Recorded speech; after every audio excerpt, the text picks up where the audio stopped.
अध्याय 59। लोगों के पापों की नबी द्वारा भर्त्सना। सुनो, यहोवा का हाथ ऐसा छोटा नहीं हो गया कि उद्धार न कर सके, न वो ऐसा बहिरा हो गया है कि सुन न सके, परंतु तुम्हारे अधर्म के कामों ने तुमको तुम्हारे परमेश्वर से अलग कर दिया है, और तुम्हारे पापों के कारण उसका मुंह तुमसे ऐसा छिपा है कि वो नहीं सुनता। क्योंकि तुम्हारे हाथ हत्या से और तुम्हारी उंगलियां अधर्म के कर्मों से अपवित्र हो गई हैं। तुम्हारे मुंह से तो झूठ और तुम्हारी जीभ से कुटिल बातें निकलती हैं। कोई धर्म के साथ नालिश नहीं करता, न कोई सच्चाई से मुकद्दमा लड़ता है। वे मिथ्या पर भरोसा रखते हैं और झूठी बातें बकते हैं। उसको मानो उत्पात का गर्भ रहता और वे अनर्थ को जन्म देते हैं। वे सापिन के अंडे सेते और मकड़ी के जाले बनाते हैं। जो कोई उनके अंडे खाता वो मर जाता है, और जब कोई एक को फोड़ता तब उसमें से सपोला निकलता है। उनके जाले कपड़े का काम न देंगे, न वे अपने कर्मों से अपने को ढांप सकेंगे, क्योंकि उनके काम अनर्थ ही के होते हैं और उनके हाथों से उपद्रव का काम होता है।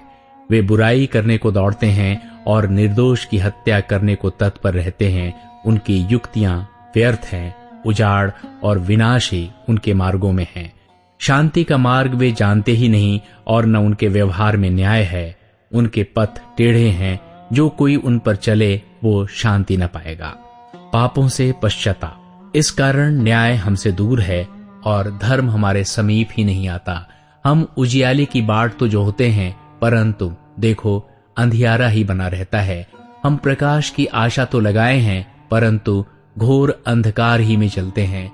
हम अंधों के समान दीवार टटोलते हैं। हाँ, हम बिना आंख के लोगों के समान टटोलते हैं। हम दिन दोपहर रात के समान ठोकर खाते हैं। हृष्ट पुष्टों के बीच हम मुर्दों के समान हैं। हम सब के सब रीछों के समान चिल्लाते हैं और पंडुकों के समान च्यूं च्यूं करते हैं।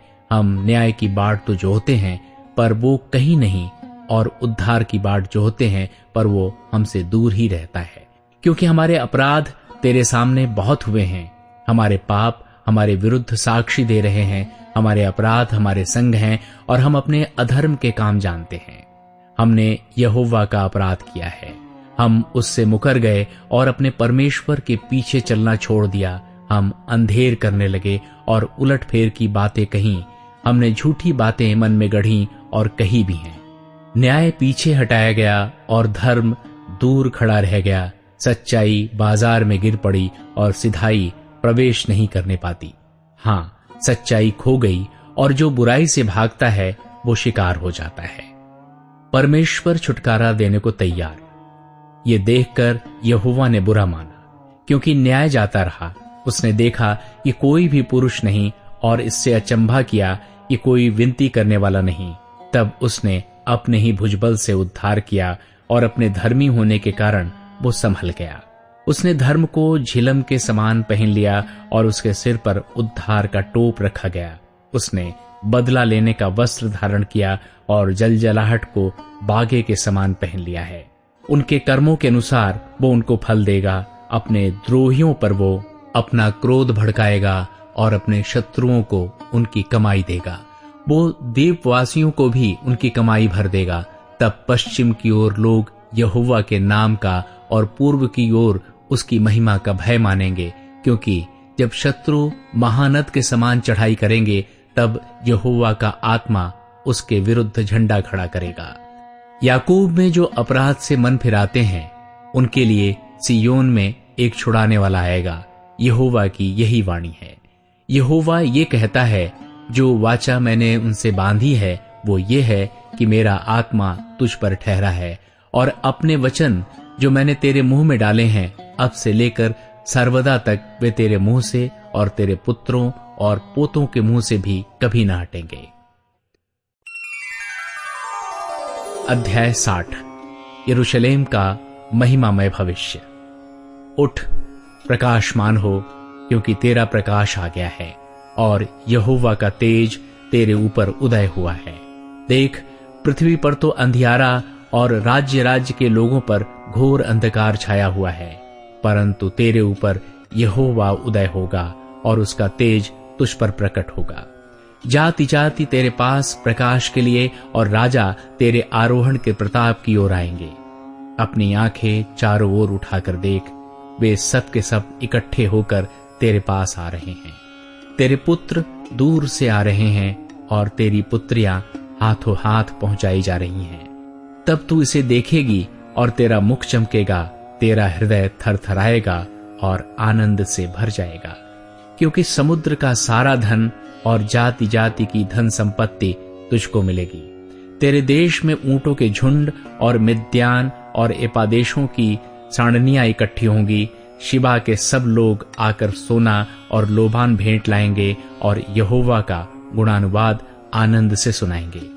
केदार की सब भेड़ बकरियां इकट्ठी होकर तेरी हो जाएंगी। नबायोत के मेढ़े तेरी सेवा टहल के काम में आएंगी। मेरी वेदी पर वे ग्रहण किए जाएंगे और मैं अपने शोभायमान भवन को और भी प्रतापी कर दूंगा।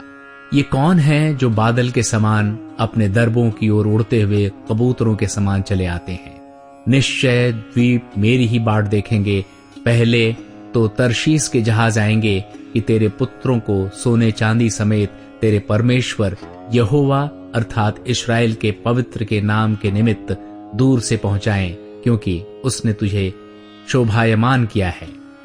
परदेशी लोग तेरी शहरपनाह को उठाएंगे और उनके राजा तेरी सेवा टहल करेंगे, क्योंकि मैंने क्रोध में आकर तुझे दुख दिया था, परंतु अब तुझसे प्रसन्न होकर तुझ पर दया की है।